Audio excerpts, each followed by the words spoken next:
Good morning, good morning, good morning, good morning, good people. Yeah, you know what it is. Hard worker, scrappy, unfiltered, and sometimes unhinged football content. Hard to explain, but you know it when you see it.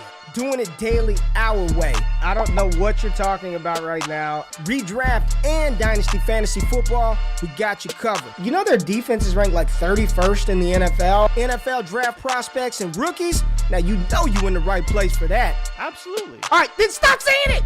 Then we're done. And prop bets with my man Jay Rich. Count that money, man. Now wipe the crust out of your eyes. Get you a cup of coffee. It's time to wake your ass up with Ray G. You honestly are making absolutely no sense and you sound silly as hell. Good morning, good morning, good morning, good morning, good morning, good people. It is Tuesday, May the 3rd, 2022, and y'all decided to wake y'all asses up with Ray G, and we appreciate you being here for this show, waking up in the morning, tapping in with us. Thank you, thank you, thank you. Thank you to our partners, Prize Picks. Appreciate y'all. Go to Wake Up. Go to Prize Picks. Put in Wake Up for a deposit match up to $100, dollar for dollar. Make sure you do that. Tap into the NBA playoff stuff that we're doing. Jay is working with some stuff with Major League Baseball. We prop bet. We love it, love it, love it, love it. So tap in to Prize Picks. Use the promo code Wake Up to get you some free money. Hear the comments going off, but I got to bring my man Jay Rich in the building. Jay, how you doing this morning, my friend? I'm good, man. I'm good. You know, I told you I meant to get up. I was going to grind the model. I was going to run the plays. And I slept in. So still waking up with the people. It's funny, man. When you said, you know, wake up at Prize Picks, go to Wake Up. I'm like, well, when you wake up, then you go to Prize Picks. And then you can use promo code Wake Up, get your 100% deposit match up to $100 and play some games with us. But we got some stuff to get to today, man. We're talking all the wide receivers today. We got some super chats to get to from yesterday. But I want to start with the piece of news that dropped yesterday. I don't know if you want to say good morning to the people first. Yeah. I gotta say good morning. I didn't do it yesterday. We just jumped right into it. But Mike A in the building, Johnny Lillycrap in the building, Marlon Dynasty Barry, Austin James, what's up, baby? L Wood, David G, Shane Joe in the building, KBD in the building, Jay Peters in the building, Mike A. I already said Mike A. Jeffrey Smith, Rowe in the building, Matt Bruning, Patrick Price. What's up, y'all? How y'all doing this morning? Okay.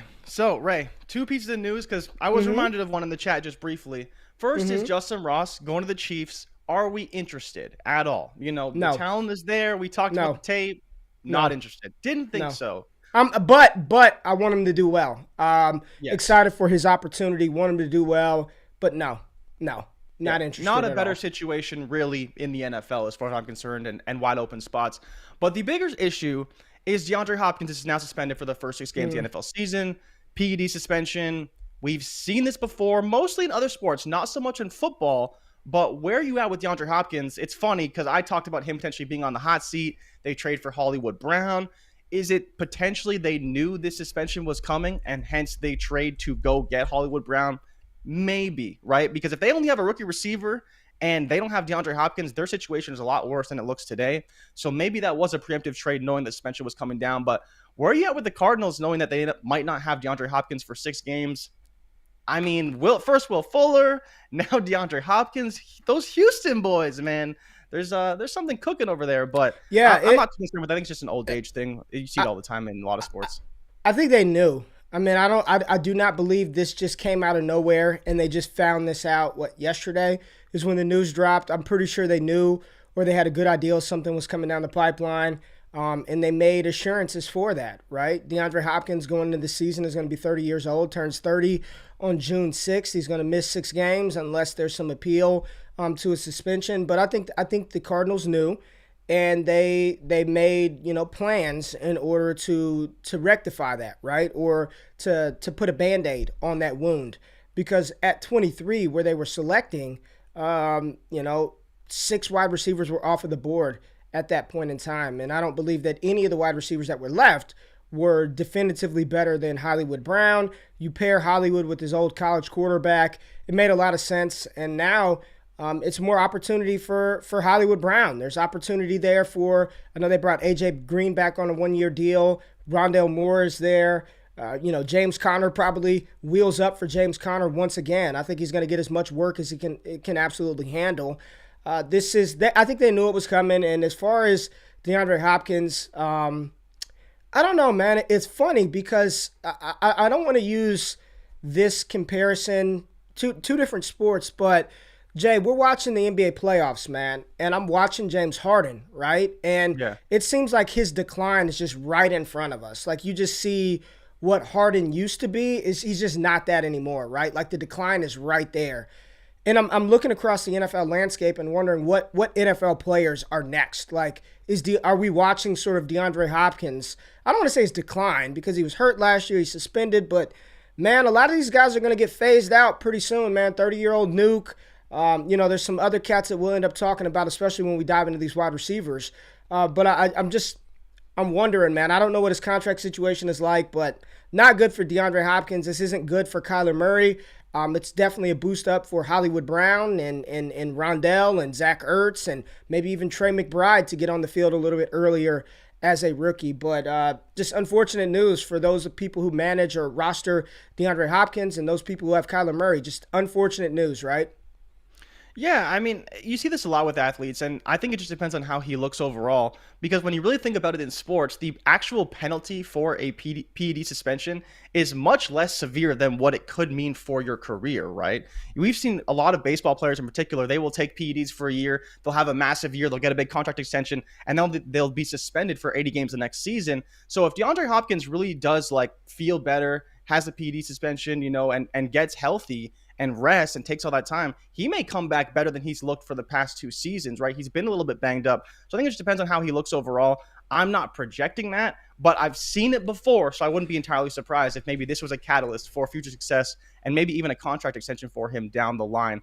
But I'm with you. I don't love it. A contract extension for who? Nuke. You never know, man. I've seen crazy things happen before. Players that don't deserve extensions, it only takes one good season, man. It only takes one good season. Teams are like, yep, we'll give it to you. It happens all the time. Jay, I legitimately have no clue what you're I'm not even joking, man. Are you saying the fact that he got busted for PEDs is going to lead him to getting a contract extension?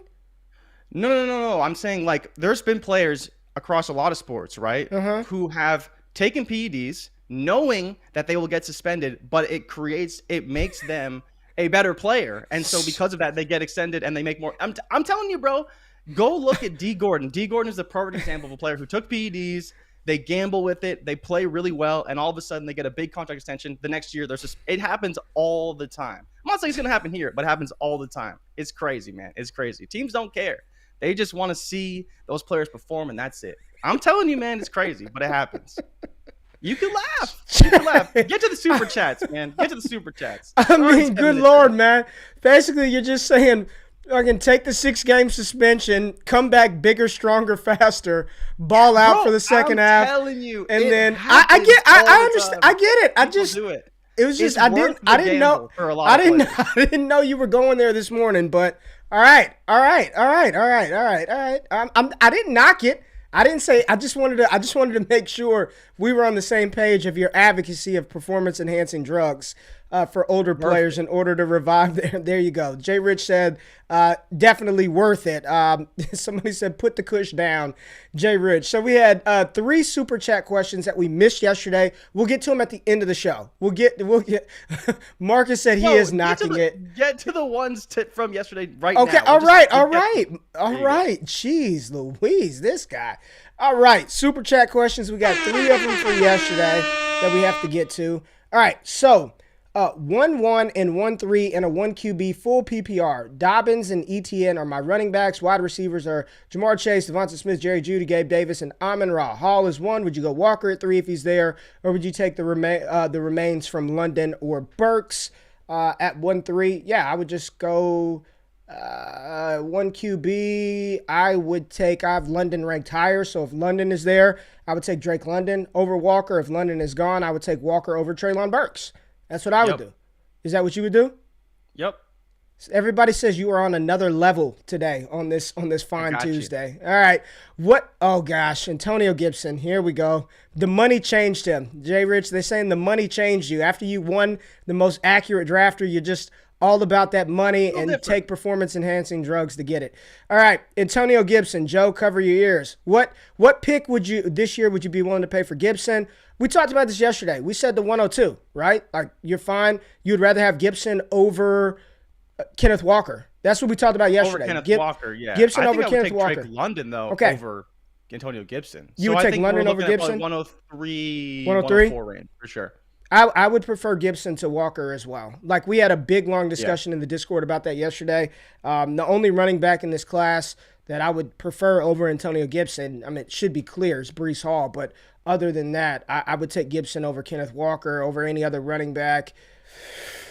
I'd probably take London over Gibson as well at this point, man. I'd probably take London over Gibson.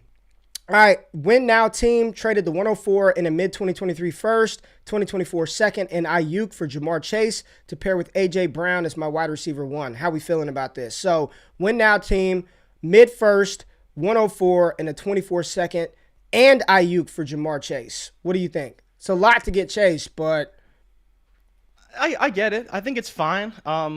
I don't think you're going to lose the trade. Jamar yeah, Chase is going to be good, Jamar. but it is a little bit more than I would want to pay up, because I think that Ayuk could have a pretty big year. You know, I do think that there's still a chance that Debo is gone at some point in this offseason. So I think that would mean a lot of good things for Ayuk. So I think it's a fine trade, though. If that's the trade you want to make to I don't think it's that much, actually. A mid-23 first, a second Ayuk, and the 104, which would be Garrett Wilson for Jamar Chase. Receiver, right?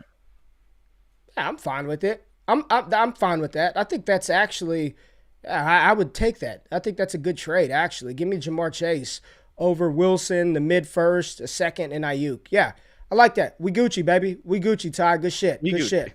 All right, we got another super chat. We'll get to that at the end of the show. I already got it favorited, so we can get back to it. But, Jay, we got to talk some wide receivers. So, while we dove into the running backs a little bit yesterday and Mike Davis was released, so Tyler Algier, stock up for him in the running back pecking order in Atlanta, we did not talk about any of the wide receivers. And this is where we saw just a frenzy of guys go from, round 1 and round 2 just littered with wide receivers, right? And a lot of guys that we talked about throughout the pre-draft process, and we're really trying to figure out how to value these guys. So just a quick rundown of the order in which they went off the board: Drake London, Garrett Wilson, Chris Olave, J-Mo, Jahan Dotson, Treylon Burks, Christian Watson, Wan'Dale Robinson, John Mechie, Tyquan Thornton, George Pickens, Alec Pierce, Skye Moore were all first or second round picks at wide receiver. Jay, my question to you is, what does this tell you? What does this mean?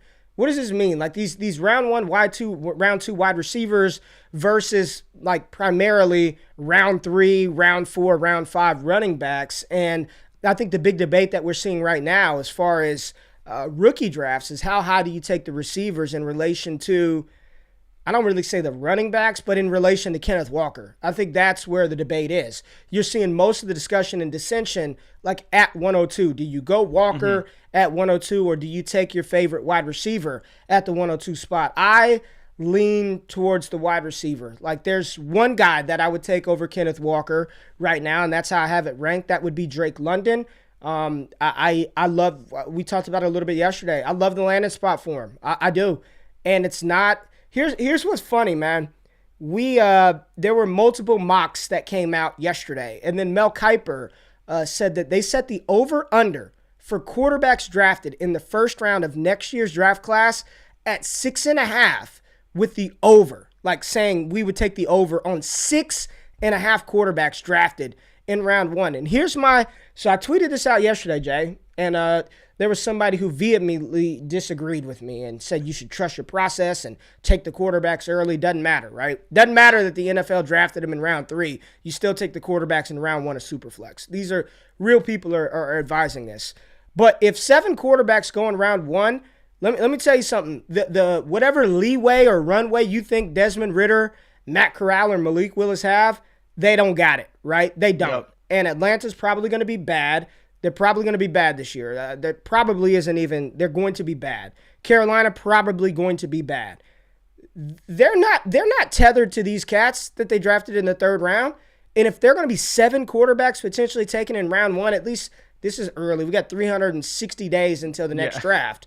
But if that's what it's trending towards, they will be replaced. And they will draft C.J. Stroud or Bryce Young or Anthony Richardson or Will Levis or Devin Leary or Phil Jerkovich or Tyler Van Dyke all in round one. Like those guys, these teams are not going to be like, man, we spent a third on Ritter. We got to see what we have. Shit, they're paying him what, $4 million, something cheap, some cheap Not contract like There's that. no way he's got that much. They'll just replace these guys. So I think the short-sighted viewpoint that I'm seeing a lot of people talk about is, I don't really like Mariota with Drake London. Mariota's not going to be the long-term answer. Like he's just not. We know that, right? Oh, I don't like Sam Darnold, right? I don't like this player with this receiver. I don't like Ryan Tannehill with Treylon Burks. There's no guarantee. I would say that there's a high probability that those aren't the quarterbacks of the future. And when you've got a receiver that's walking into a situation where the best wide receiver is Auden Tate, Olamide Zaccheaus, London should be walking into 125 targets this season, and I don't care what they look like. Just throw him the ball. Get it in his zip code, and he's pulling that down. And this regime didn't draft Calvin Ridley. Calvin Ridley barely played last season. He's sitting out this entire season. How old will Ridley be when he comes back? 28? 27 or 28, yeah. 27 or 28 years old from on a team that he hasn't really been around for the past year and a half. I don't care if Calvin Ridley walks back into Atlanta after this season. If London does what he should do, he's the one in that offense. Like, he is the number one wide receiver, and Calvin Ridley comes back to complement him if they keep him and don't trade him. And then the 1A and 1B will be Drake London and Kyle Pitts. So yeah. I don't really care. I think it is a great spot for immediate opportunity. I think it's a great spot for long-term potential. What happens if Atlanta sucks just enough to land a CJ Stroud or a Bryce Young? I mean, it's wheels up. It is wheels up at that point in time. So short-sighted view, I don't like Mariota, therefore I don't want Drake London. Those individuals are playing tic-tac-toe. The smart move, and I don't even think it requires that much foresight to look ahead, is I'm not worried about year one. He's 20 years old. He's drafted number 8 overall. He's going to be the alpha in that offense. Like I won't even say that's chess. It should be checkers at most to look ahead and have the foresight to see that. What are your thoughts? Who's your top-ranked wide receiver after looking at all of this? For most people, it was between Treylon, Garrett, London, J-Mo. Where are you at? So for me, it is Drake London, for basically all the reasons you outlined, right? We talked about it on the draft stream, how I just think he has the best opportunity to get an opportunity with so little competition. I'm actually old enough, Ray. I know you think I'm a young buck, but I'm old enough to remember when Marcus Mariota was another stud wide receivers quarterback for about 8 games. And then Ryan Tannehill came in and all of a sudden A.J. Brown lit the world on fire. So for me, right, I think it just comes down to is you want a guy who's going to get a chance to have a ton of opportunity early. And for me, that's Drake London. Now, circling back to your original question, where you're talking about Kenneth Walker, right, and how do we view him overall, I think I would take him ahead of, Jahan Dotson, Treylon Burks, Jameson Williams, Garrett Wilson, Chris Olave, because I think there is a chance that he could be the guy there. And I'm curious how those targets will ultimately shake out on those offenses. I don't think they will be as fruitful as what I can project more confidently for Drake London. So that's why for me it would go in some order of Breece Hall, Drake London, and then Kenneth Walker.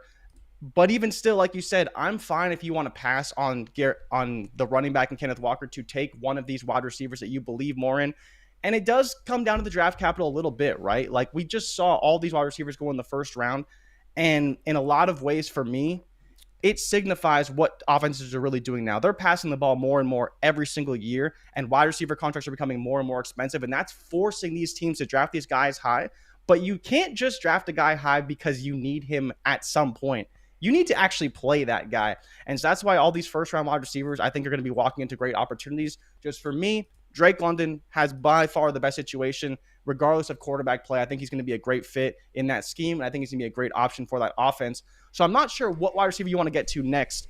I know you're a big fan of Treylon Burks, but I want to know what you think his outlook is. What? They said the cush is worn off and you're finally making some sense on the show. And I just like this comparison. London and Pitts equals Tim Duncan and David Robinson. Just the twin towers. Okay, you said, what do I think about Treylon? Yeah. Yeah, I mean, I have him ranked 2.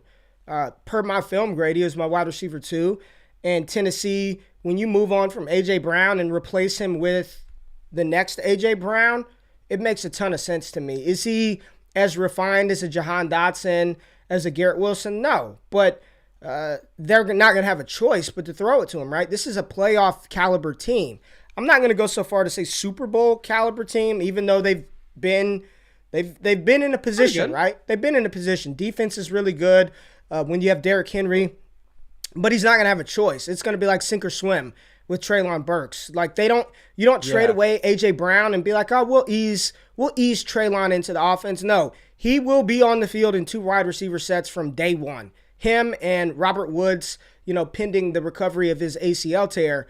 I mean, Treylon Burks is going to get all the work he can handle. I'm going to anticipate a lot of go routes, a lot of crossing routes, a lot of hitch routes, and that's what Treylon Burks did a lot at Arkansas, and I think he's going to have an opportunity to produce early. I'm excited for his prospectus and his potential.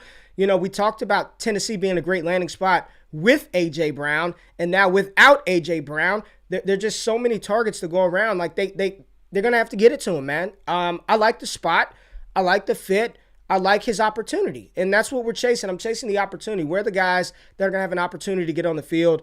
I love it for Treylon Burks, man. I'm happy and excited about this situation. Garrett Wilson in New York, we've kind of prepped for this all along. Yeah. We had been prepping for it. We talked about we think that's where he's going to go, and he did. He was their 10th overall pick. So you put Garrett Wilson in an offense with Breece Hall now, with Elijah Moore, with Corey Davis. They brought in 2 tight ends, Conklin and C.J. Uzomah from Cincinnati. Michael Carter still in the backfield as a complement to Breece Hall. Zach Wilson has no excuses this year. He's got weapons across the board. And you can't say this. I'm trying to go back to Sam Darnold when he was at the Jets and think who his best pass-catching weapon was. I don't even remember who it was. I legitimately have no clue. But Wilson has everything at his disposal this year. I ask the question now because it's not a hypothetical. Who's the one in that offense? Is it Elijah Moore or is it Garrett Wilson? I think they kind of split. I think it's a slow transition, right? I don't think it's going to be Garrett Wilson out the gate, and that's just because, like, when you have a player who comes out with a quarterback, there's a lot of rapport there. There's a lot of studying. There's a lot of routes being run, and we saw the chemistry on the field between Zach Wilson and Elijah Moore kind of at the end of the season. So for me, I think, Garrett Wilson could be a favorite target early, but I think in a lot of ways, Elijah Moore will probably be the guy, especially because I expect him to run more intermediate, more shorter routes that are going to be more easier for Zach Wilson to ultimately get him the ball. Where if, we have Garrett Wilson running these deeper routes, it may be a little bit more difficult, needs more time, more development, more refinement overall. But I think that throughout the year, we'll see that transition, right?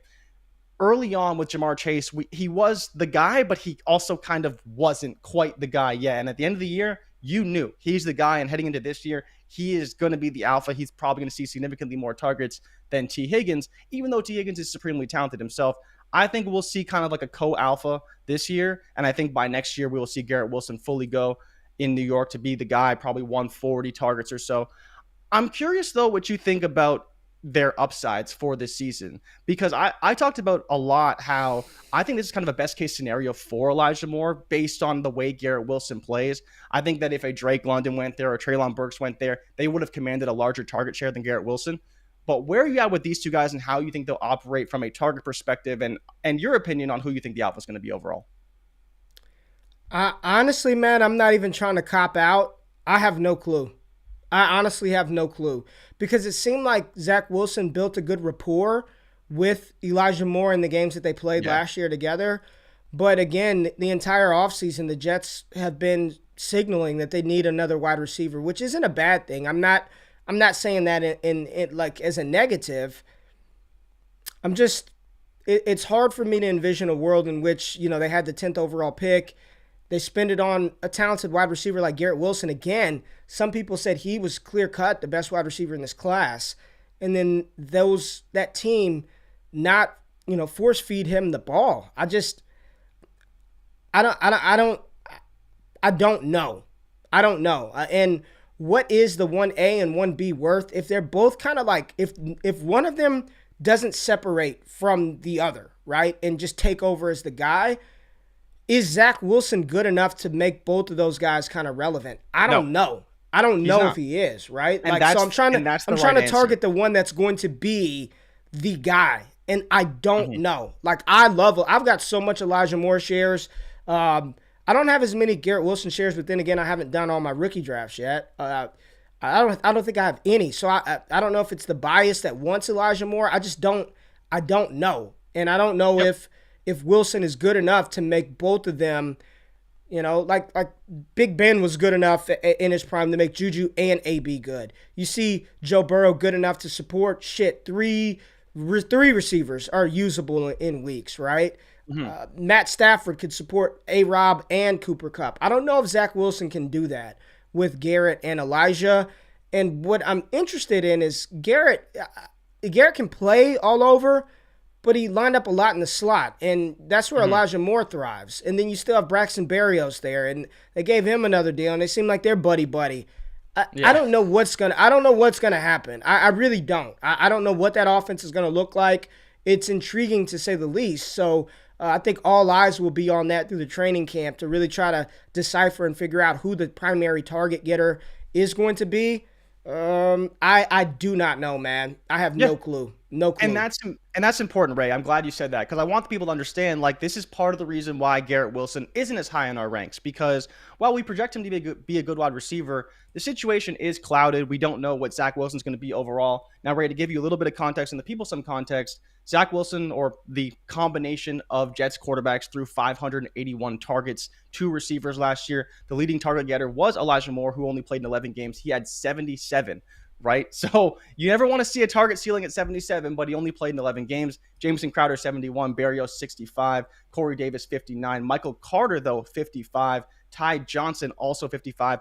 So to your point, the involvement of Breece Hall in the passing game, seeing, about 50 targets, and then on top of that, Garrett Wilson coming in, we may only see 90 to 100 targets for both these guys, which would be good, but it may not be what we're hoping for to kind of get that alpha status. We know that Zach Wilson's probably going to spread the ball around a lot, and I kind of expect that for a young quarterback. And with those tight ends coming into the fold, I think they will be involved just enough to make those guys' ceilings come down a little bit. So I'm with you on kind of the uncertainty, and it's why we have them a little bit further down our ranks than we had initially. CJ said, I think it will vary on a week-to-week basis, talking about Elijah Moore and Garrett Wilson. Also fully depends on how well the Mormon Manziel plays. So I haven't heard that one for Zach Wilson. I don't know, man. I'm not the biggest Zach Wilson fan, but what I can say is I appreciate the Jets giving him as many weapons as possible to see if he's the guy, and they're doing it right. And if Zach Wilson isn't the guy and they have to go in a different direction,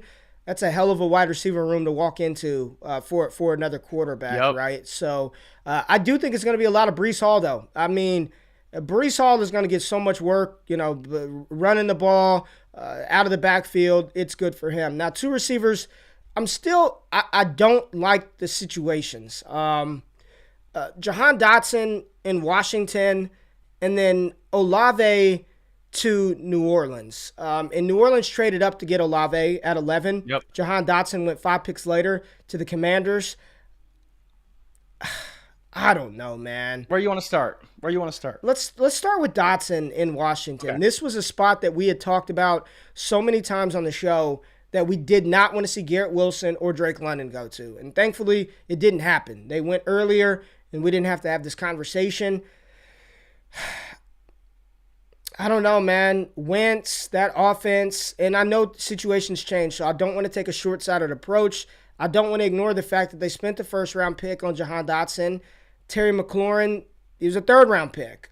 Chris Olave, can't ignore the fact that he was the 11th overall pick in the NFL draft. And, Michael Thomas is back. He's the one. You still have Alvin Kamara there. It's a kind of a retooling offense. You don't know what you're going to get out of Jameis Winston.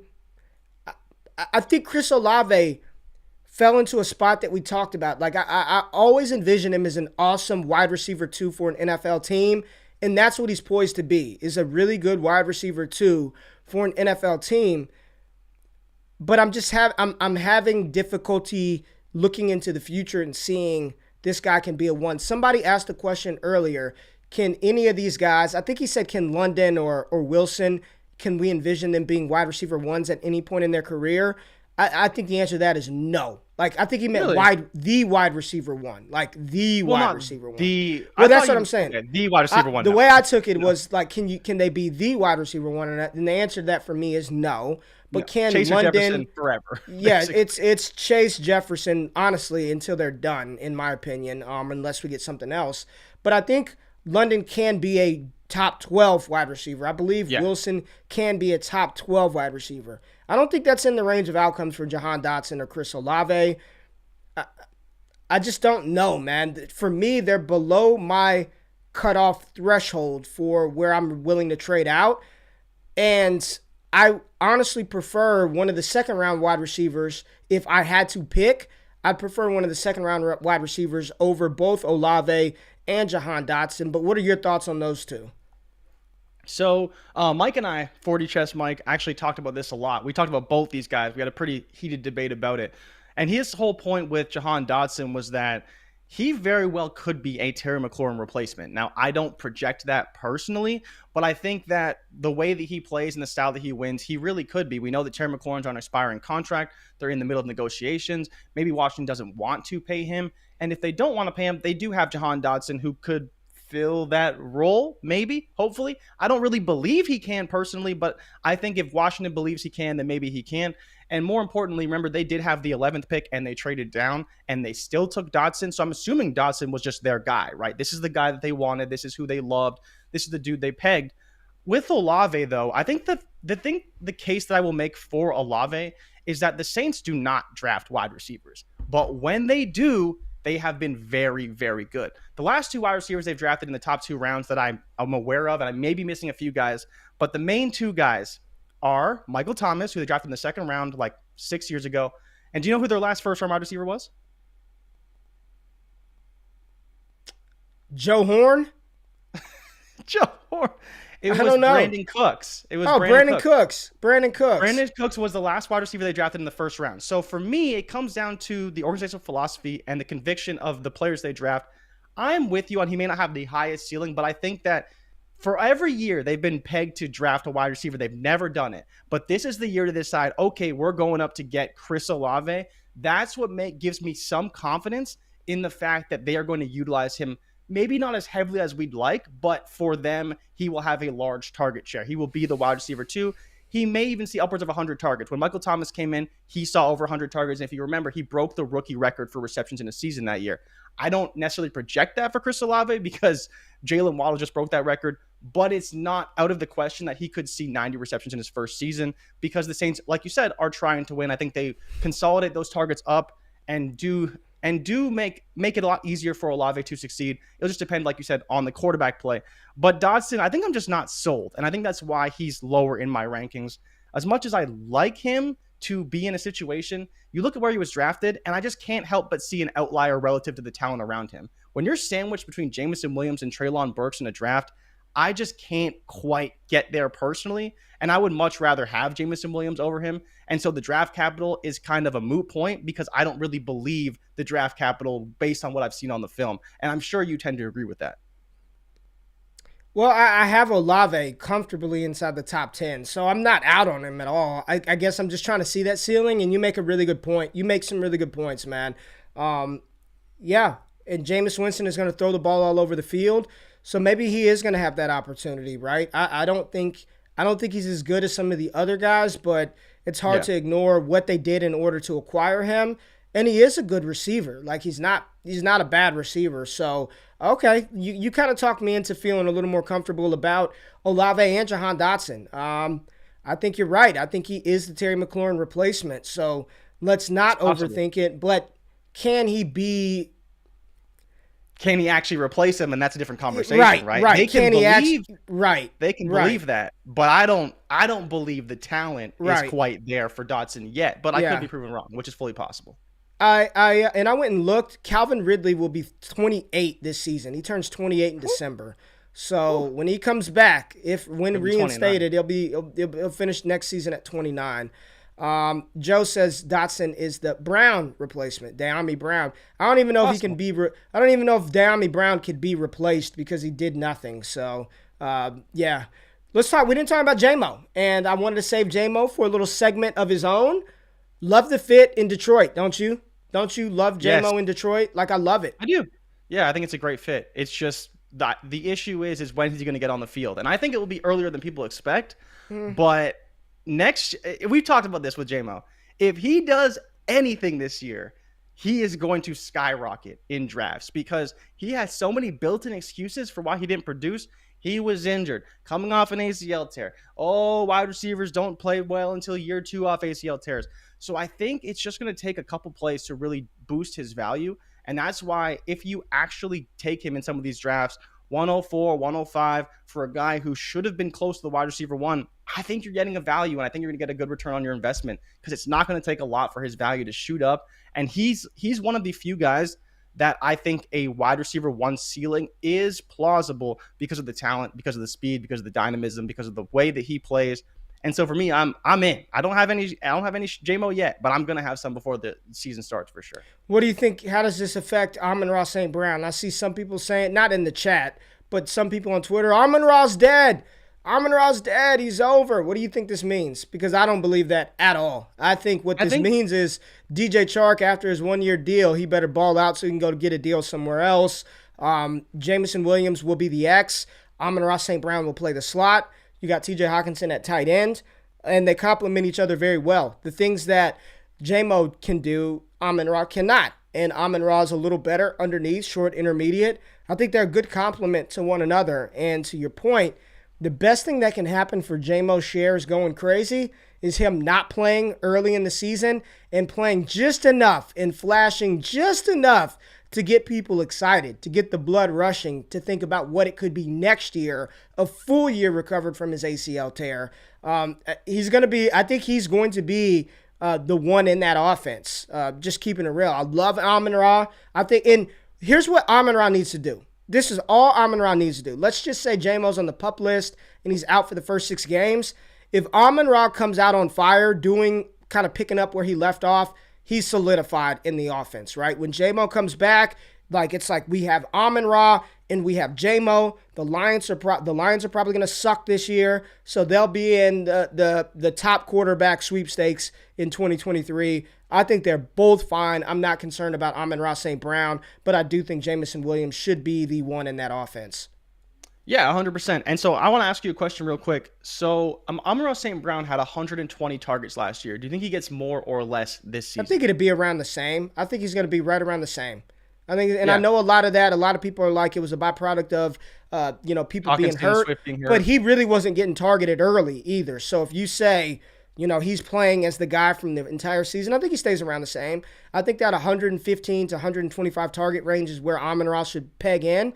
And he's going to be a solid, mid to late wide receiver 2 for your fantasy team. I don't think he's going to be a 1, but I think he could be a solid contributor as a wide receiver 2 on your fantasy team. So Christian Watson went to Green Bay. Wan'Dale Robinson drafted way higher than we thought. He was the 11th pick in the 2nd round. John Mechie, your boy, drafted way higher than I thought, the 12th pick of the 2nd round. And then Tyquan Thornton, no one saw that coming. The 18th pick of the 2nd round, followed by George Pickens, Alec Pierce, and then Skye Moore. So for me, Skye Moore is 8th overall in my Superflex rankings. I would take Skye Moore over Jahan Dotson and Chris Olave if I were on the clock. He was my wide receiver 6 in my film score, and then with the draft capital, it bumped him up to WR5 in the model. I love the opportunity. I love the landing spot. I love the draft capital. And more importantly, I love the player before the draft. I did not make this adjustment because he was drafted by Kansas City. Skye Moore was already a highly ranked prospect for me when I did the film. And the fact that he got the draft capital and he hit that landing spot on a team devoid of Tyreek Hill, it just made it even more attractive for me. So where are you at with Watson in Green Bay, with Pickens in Pittsburgh, with Alec Pierce in Indy, Skye Moore in Kansas City? So I think we start with Skye Moore, right? I'm kind of with you, probably around wide receiver 5, wide receiver 6 for me overall. Christian Watson, man, I don't like it. I would take Pickens over him personally. I love the situation. I've talked about how I think he could be Chase Claypool's replacement, which is hilarious because Chase Claypool was the one who introduced that pick in Vegas. And then, they brought in Calvin Austin. So there will be some guys moving out of Pittsburgh that aren't going to be paid. And I don't believe it will be Deontay Johnson. But we'll see, right? Skye Moore, like you said, clear smash spot, can play outside, great fit, fastest 10-yard split at the combine tied with Christian Watson. So we know we can get off the line quickly, get open for Patrick Mahomes, and that's important. John Mechie, I know people don't want to draft him, and that's understandable, but the fact is he's going to have targets this year. The situation is primed and loaded for him to have a good year. 90 targets or so, maybe usable in fantasy as a flex option. So I wouldn't discourage you from drafting him, mid to late second round. Not a lot of people are on him. I'm fine with it. But Ray, Christian Watson is the guy that I just can't look at him and not see Marquez Valdez-Scantling's replacement. Like, I get that people want him to be more than that, but when I look at him and I see the way he plays, I'm like, that's probably the guy that he will replace in the offense. Because when it comes down to it, like, I think Allen Lazard's still going to be Rodgers' guy over the middle, short, intermediate plays, and then you have Christian Watson on the outside just burning down the field, and every now and then Rodgers, of course, will hit him, but that's going to take time, right? It's going to take chemistry. It's going to take getting an understanding of each other's routes and all these various things. I'm just not buying into it right now. I've talked about how I probably will have zero Christian Watson. Where are you at with Christian Watson? Because I think both of us are kind of out on him already, but give the people kind of your reasons why you're not so in on Christian Watson right now. I mean, he got the draft capital, so he's gonna let me just address something, because I don't think any of us have. I see some people in the chat talking about why are we going all crazy over these wide receivers? Only as some people are, most of them are going to be bust. We know that, but what the fuck do you want us to do? Not talk about anybody? Like, I get it. Like, and my thing is, it's not about. I think so many people. I only care about the hit rate if I have the player on my roster for the entire season, right? Like, this is not just draft player, hold player. We went through the exercise where I talked about how many players are on my team in my longest dynasty league that I actually drafted, and it's one, and it's a quarterback. The hit rate only matters if you hold the player for the entire season. What I'm advocating is, and if you're savvy, then you take advantage of hype, right? If I draft John Mechie and he goes out there in the preseason and he balls out, I'm flipping him. If I can cash out John Mechie for a 2024 first rounder or a 2023 first rounder, I don't care about, well, I think, and I know you're not talking about me, mister, but I think this is an important conversation to have.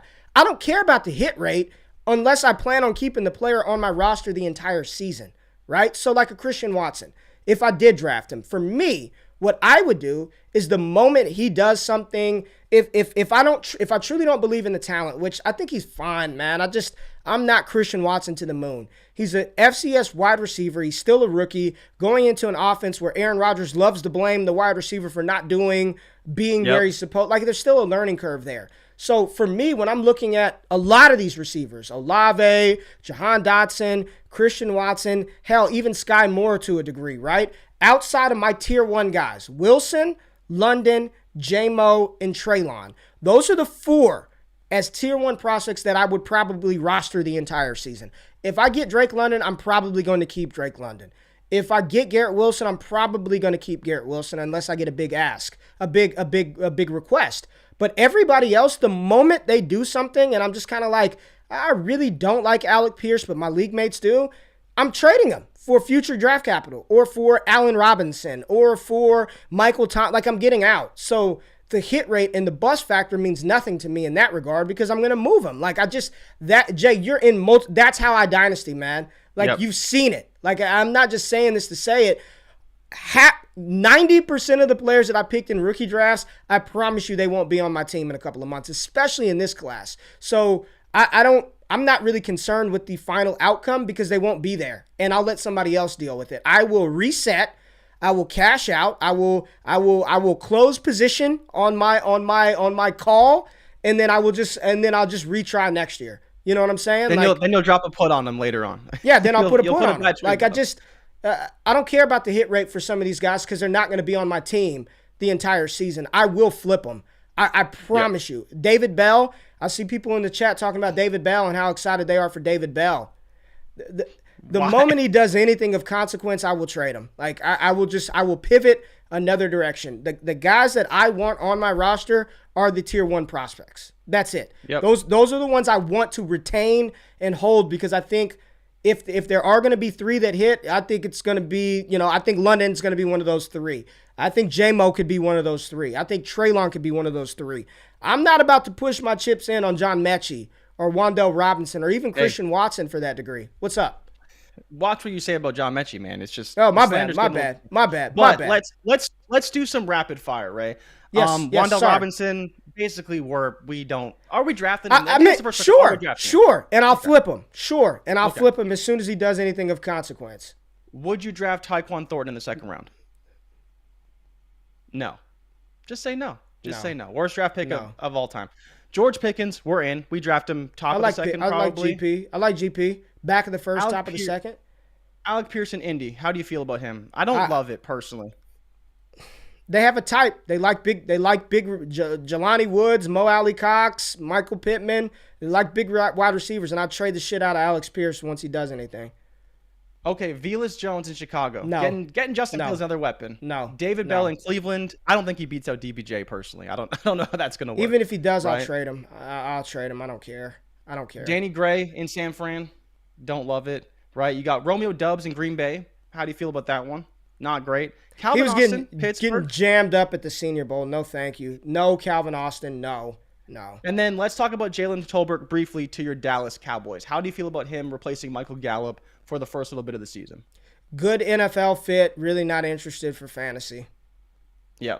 And then you have Khalil Shakur in Buffalo. I don't hate it. Don't love it personally. Yeah, I like it. Fifth. He's a dart throw at this class, late second, third round, dart throw on a good offense that maybe could carve out a role in the slot. Good for Gabe Davis. Everybody talking all that shit about Gabe Davis. Good for Gabe Davis, man. Gabe Davis is alive and well in Buffalo. So if you held that position, you're doing well right there. You have any interest in Kyle Phillips in Tennessee? Absolutely knowing that's a pretty open situation. No. How do you feel about Bo Melton in Seattle? Another pretty open wide receiver room. Seventh overall. round pick, man. No. And then I want to pick your brain if you've watched much of Samori Toure, who could be the slot wide receiver in Green Bay by the end of the season. You don't think so? Out of Nebraska? My thing is, this would be the guy that would hit, right? Like the last wide receiver drafted. We don't even know who he is. This redshirt senior. He's good. He's good. He's going to be the one that now I'm just off of just the fact that he's in great. Like pick him up off waivers. He's a very shifty slot receiver out of Nebraska. Yeah. He produced at a high level this year. Again, like you said, redshirt senior, not great. But if you want to get a guy off waivers, he could be a guy who would be a great pickup that no one's really talking about. And I do think his game could translate well because, again, we don't want the big-bodied guy for Rodgers. We want the quick, fast, get open early guys for Rodgers because that's the guy he's going to throw to overall. That's it for drafted guys, right? Justin Ross, undrafted. Reggie Roberson, undrafted. Kevin Austin, undrafted. So I don't know if you have any wholesale thoughts you want to get out before we get out of here, but that's most of the wide receivers. We didn't touch on all of them, but most of them of consequence. And obviously, we touched on the main guys for rookie drafts, fantasy outlook, et cetera, et cetera. I think a lot of these receivers are going to be really good NFL fits, man. I think they're going to make their teams a lot better. I think what we're trying to figure out is which ones have the potential to really be difference makers in fantasy. And that's his history says that what do we have, 6 in the first round? All 6 aren't going to fire to that degree, right? But I think you can have some players who end up being like Brandon Ayuk and Jerry Jeudy, where they're like good enough to roster, good enough to have hope, but really not. Like Jeudy isn't a difference maker yet. Brandon Ayuk is not a difference maker yet. Like they haven't busted, but they haven't become superstar. I think we've been spoiled.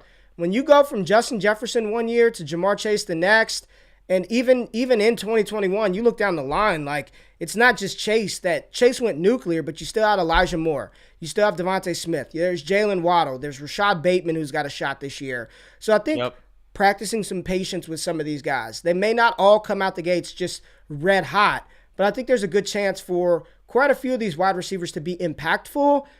How many of them are going to be complete game changers for your roster? The hit rate says not many, right? 2, 3 of them probably, if at best, if we get that. Everybody can't go to the moon. Some people can only go down the street to Fort Worth. You know what I mean? Like, everybody's not going to make it to the moon, man.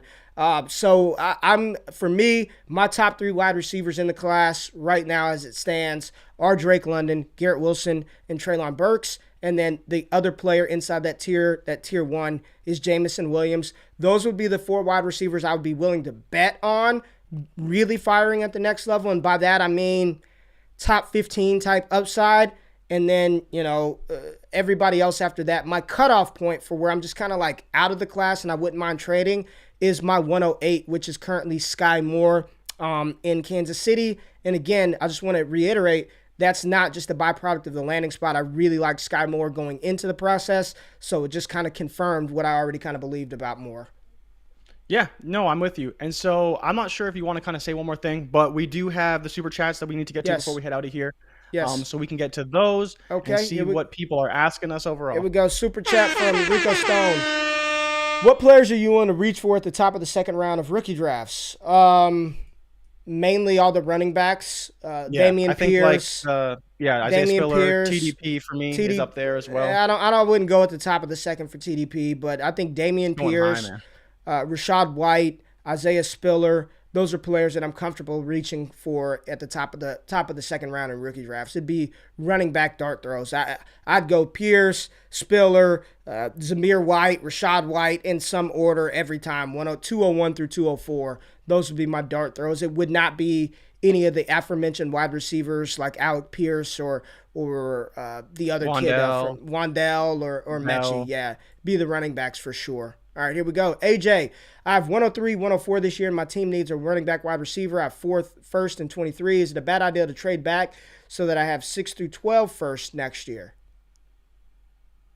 Not bad. I mean, at 103, though, you could get London or Walker. I would not mind. I think people need to slow down a little bit. I still want picks 1 through 7. Like, I want those picks. I want a shot at J-Mo. I want a shot at London. I think those are just as good a bets as a random ass 23 first that's not Bijan Robinson, right? That's not CJ Stroud or Bryce Young. So I think we need to be a little careful about like backing out of these picks.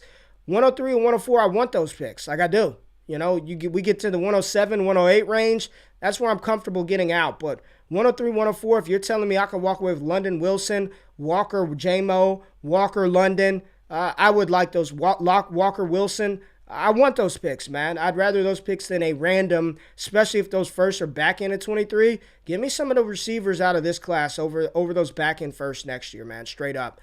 And Max Gray Super Chat says Damian Pierce, RB3. Maybe. I don't hate it. I mean, I'm not going to argue it. No. Not going to say no. I wouldn't do it, but I would not say no. But Patrick said Spiller, Rachaad White, Pierce for me. Algier is a good one, as well as Algier. I do too, but I'm just trading back until 107 for more goodies. I got you. I think I'm following what Joe is laying down. I think that's it for the wide receivers. Justin Ross, I just want to say we do hope he does well, but for fantasy, I'm seeing people draft him in the 3rd round. It's scary, man. I want him to play. I want him to do all right, but I'm just not betting on him to be anything fantasy relevant, right? For Justin 100%. Ross. So, all right. So tomorrow is the last day of the show. I've got a graduation that I have to go through on Thursday. So there'll be no wake up show on Thursday, but we got a damn good show for you tomorrow. We are going to take a look at we're not tight ends. Trey McBride. Hell no. That's it. Greg Dulcich's in a decent spot. There we go. There we go. We don't need to talk about any of this. The next Mo Alley Cox. Yeah. Mo Alley Cox part 2, yeah. Mo Alley Cox part 2. So tomorrow we are going through 2023. We'll give you an early look, 2023 watch list, players who could potentially be in next year's draft class, the over-under 6.5 quarterbacks in round 1. Good Lord, man. Good Lord. Over-under 6.5 quarterbacks. So we'll be doing a 2023 watch list tomorrow to get you kind of excited and prepped up for those rookie picks next year. So please, if you're in the chat, got over 300 in the building, hit the like button, subscribe to the channel, engage with the people, comment, make sure you tap in. We love y'all. We'll be back tomorrow. We out. Peace.